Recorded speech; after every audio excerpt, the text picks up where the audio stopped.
इस सरकार की जो तानाशाही रवैया है, ये इस देश के युवाओं से डर गए हैं।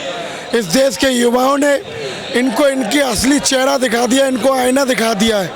तो ये डरे हुए हैं कि अगर हमने इनकी बात स्वीकार कर ली तो हम चोर साबित हो जाएंगे, तो ये डरे हुए हैं।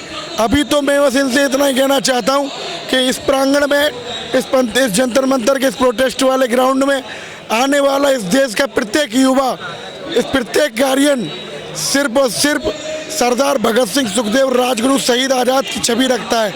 ये अभी तो अहिंसावादी रूप, ये अहिंसावादी स्वरूप, गांधीवादी विचारधारा के साथ अपनी बात रख रहा है। कहीं ऐसा ना हो कि बात सुनने में अगर आपने ज़्यादा विलंब किया तो ये सरदार भगत सिंह, क्रांतिकारी सुखदेव, राजगुरु की ये जो हाथ में, कोई बात नहीं साहब, ये तो शरीर का एक अंग है। ये हमारे हाथ तोड़ सकते हैं, पैर तोड़ सकते हैं, हौसला नहीं तोड़ पाएंगे।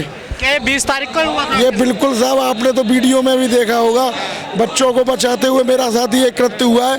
पर इसका मुझे दुख नहीं है। दुख इस बात का है कि अब मुझे शक होने लगा कि मोदी इस देश का आदमी है या नहीं, क्योंकि वो इस देश का होने के बाद भी इस देश के बच्चों पर प्रहार करा रहा है, बेटियों पर प्रहार करा रहा है, बहनों पर प्रहार करा रहा है, केवल इस बात के लिए कि बच्चों ने इनसे बेहतर शिक्षा मांग ली, केवल इस बात के लिए करप्शन खत्म करने की बात कह दी। ये बड़ा ही निंदनीय और दुर्भाग्यपूर्ण स्थिति है इस देश के लिए। मैं आप सबके माध्यम से कहना चाहता हूँ जो साथी घर बैठे हैं, और धन्यवाद देना चाहता हूँ हमारे सरदार भाइयों का, जिन्होंने आकर हम लोगों को सुरक्षा व संरक्षण देने का काम किया है।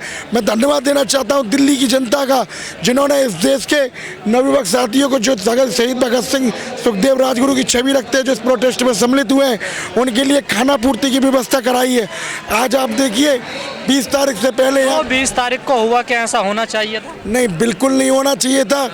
लेकिन बात यही है कि उन्होंने वैचारिक क्रांति की नींव सोनम बागचू जी ने गढ़ी थी, जिसको इन्होंने अग्नि दे दी है। अब ये अभी प्रेम पूर्वक कहा जा रहा है, अभी भी इस देश के युवा की जो है सरदार भगत सिंह की छवि उभर कर बाहर नहीं निकली है। अभी वो आत्मीयता से गांधीवादी विचारधारा के साथ अपनी बात रखना चाह रहा है। स्वीकार कर लीजिए, अगर शहीद भगत सिंह, क्रांतिकारी सुखदेव, राजगुरु और शहीद आज़ाद जी की अगर छवि पर रहा तो ये देश एक नया इतिहास पुनः रचेगा। क्या सरकार को जवाबदेही या इन बच्चों से मिलने नहीं आना चाहिए? बिल्कुल आना चाहिए। सरकार ने बात कही है कि आप आइए, बात करते हैं, लेकिन अब हम यही कहेंगे, गांधीवादी विचारधारा ये कहती है कि अब आप आ जाएं तो ज़्यादा अच्छा है, अन्यथा की स्थिति में वैचारिक क्रांति को अग्नि अगर मिली तो इस देश को नया इतिहास देखने में देर नहीं लगेगी। जो 20 तारीख को हुआ, क्या आपने कभी ऐसा देखा पहले? जैसे मैंने इससे पूर्वकालीन किसी भी सरकार में ये नहीं देखा है। मैं बस इतना जानता हूँ कि पहले की सरकारें शर्मसार हुआ करती थी और उनके खिलाफ, उनको आईना दिखाने वाले लोगों की बात सुना करती थी। ये सरकार इतना तानाशाह रवैया बरत रही है कि ना तो बात सुनना चाहती है और ना अपनी बात कहना चाहती है। इस्तीफा होगा लगता था? होगा नहीं, अगर राजी से नहीं करेंगे तो फिर छीनना जानेंगे। मैंने कहा ना, अभी क्रांतिकारी शहीद भगत सिंह, सुखदेव की छवि रखने वाला युवा है ये। अभी तो अहिंसा पूर्वक अपनी बात रख रहा है। अगर स्वेच्छा से मान जाएंगे तो बेहतर है, वरना भगत सिंह बनते देर नहीं लगेगी। 20 तारीख के बाद भी बच्चों का हौसला कम नहीं हुआ। आप देख लीजिए, हम जैसे टूटे हुए न जाने कितने युवा साथी जिनके ऊपर सत्ता का प्रहार हुआ था, लेकिन उनका हौसला नहीं टूटा। अंग टूटे हैं, मानता हूँ, हौसला नहीं तोड़ पाएंगे। जेपी नड्डा, शायद ऐसी खबरें आ रही हैं, पता नहीं सच है, कि वो मिलने गए हैं सोनम जी से। देखिए, हो सकता है, मैं भी, मुझे नहीं पता, मैं तो इसी ग्राउंड में हूँ, न्यूज से। क्या झुक रही है सरकार, लाइन पर आ रही है? झुकना होगा। 2014 में इस देश का बहुसंख्यक बल रखने वाला युवा सत्ता में लाना जानता है, सत्ता से उखाड़ना भी जानता है। ये युवा है साहब, ये वो कर सकता है। ये जब सड़कों पर आया ना, इसने अपनी विजय हासिल करी है और ये पुनः करेगा। और आज 33 दिन हो गए हैं इस जंतर मंतर पर। 33 दिन। आप समझो कि मेरे इतने लंबे कृत्य के बाद मेरी माँ ने मुझसे क्या कहा पता है? बेटा ठीक हो? मैंने कहा थोड़ी बहुत चोटें आई हैं। क्या घर आ जाओ? मैंने कहा नहीं मम्मी, मैं आऊँगा नहीं, चाहे कुछ भी हो जाए। उन्होंने कहा तो ठीक है, नहीं मान रहा तो ठीक है, कोई दिक्कत नहीं, पर अपना ख्याल रखियो। तो इसमें क्या हाथ में फ्रैक्चर है? इसमें फ्रैक्चर है, इसमें चोट वाला शरीर तो आप देख लोगे तो फिर आप कह रहे हो कि ये क्या हो गया।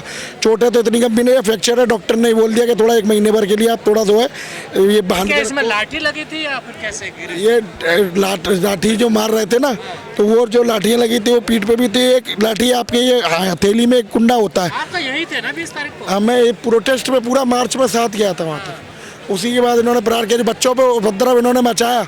बच्चों को बचाने के लिए जब मैं कूदा तब वो लाठियाँ मुझे लगी, बचाते हुए लगी। क्या अब लग रहा है आपको ये इसका आंदोलन का क्या होगा? बस यही कह सकता हूँ, शांतिप्रिय तरीके से बात रखने वाली बात है, स्वीकार कर लें, बेहतर है। नए सूर्य को नए उदय होने में देर नहीं लगेगा। बहुत सारे लोग कहने डर लग रहा है, यहाँ आना नहीं चाह, उनके लिए क्या कहेंगे? मैं उन सबसे आह्वान करना चाहूँगा, प्लीज़ आइए। आपको बचाने के लिए, आपको संरक्षण देने के लिए हमारे सरदार भाई आ चुके हैं। वो मैं उनका दिल से धन्यवाद करता हूँ कि वो आगे खड़े हैं, आप पीछे बस उनका मार्ग बने रहिए।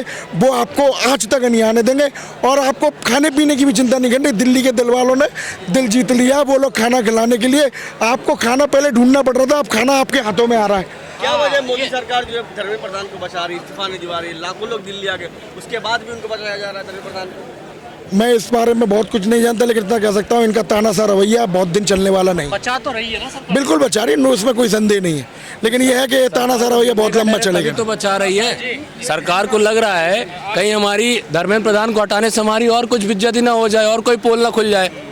इतनी जनता जब आ गई, बच्चे आ गए आंदोलन के लिए, एक व्यक्ति का आप इस्तीफा नहीं दे सकते। जो युवा आपको खड़ा किया, आज वो एक व्यक्ति को हटाना चाह रहा है, आप उनको आज हटा नहीं सक रहे हैं।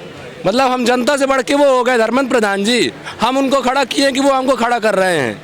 हम अगर चाय लेंगे ना तो मोदी जी भी नीचे आएंगे और ये अनशन लगातार चलना चाहिए। हर एक व्यक्ति को दिल्ली आना चाहिए, क्योंकि किसी एक व्यक्ति की लड़ाई नहीं, ये हर एक व्यक्ति की लड़ाई है। हर उस नौजवान की, हर उस आने वाले भविष्य के छात्रों की। भाई इसमें सब साथ दीजिए और डटे रहिए। अगर खाना नहीं मिलेगा तो भूखे नहीं मर जाएंगे। उस जमाने में भी कभी खाना नहीं होता था तो लोग जीते थे। कल ये 8 बजे तक बिजली नहीं दिए थे, क्या अंधेले से गांव में बिजली दे देते हैं? ये इनकी योजना इतनी फेल है ना, ये क्या बताएंगे। 15 दिन आती है, 15 दिन नहीं आती। 15 दिन आती है और 15 दिन नहीं आती। और उसके बाद भी इनके दिल्ली के यहाँ जहाँ रहते हैं ना मोदी जी, वहाँ 1 मिनट लाइट गोल नहीं होती। और गांव में 24 घंटे में 6 घंटे भी लाइट ढंग की नहीं रहती है, तब भी वहाँ लोग जीवन यापन कर लेते हैं। उनको क्या लगा कि बच्चे डर के चले जाएंगे, मोबाइल बंद ना हो जाएगा। जब मोबाइल नहीं रहा तो क्या लोग जिंदा नहीं थे क्या? तब भी लोग जिए। मैं सबसे यही निवेदन करूंगा भाइयों, हर गांव हर घर से, मोहल्ले से आइए और इस आंदोलन में साथ दीजिए, क्योंकि हम सब का आंदोलन है, किसी एक का आंदोलन नहीं। कुछ लोग कह रहे हैं कि धर्मेंद्र प्रधान के पास कोई राज है, जो छिपा रहे हैं, अगर इस्तीफा ये सब कोई नहीं जानता, क्योंकि मैं भी इतना अंदर की बात देखिए, उनकी बात अपन नहीं जान सकते हैं, आप भी नहीं जानते। मेरे पास भी पूरा डाटा नहीं रहेगा, आपके पास भी नहीं रहेगा। हम जिस आंदोलन के लिए, डेमोक्रेसी में तो डायलॉग होता है ना, देखिए हमारा सिर्फ एक ही उद्देश्य है, धर्मेंद्र प्रधान जी इस्तीफा दे और शिक्षा अच्छी हो, बस।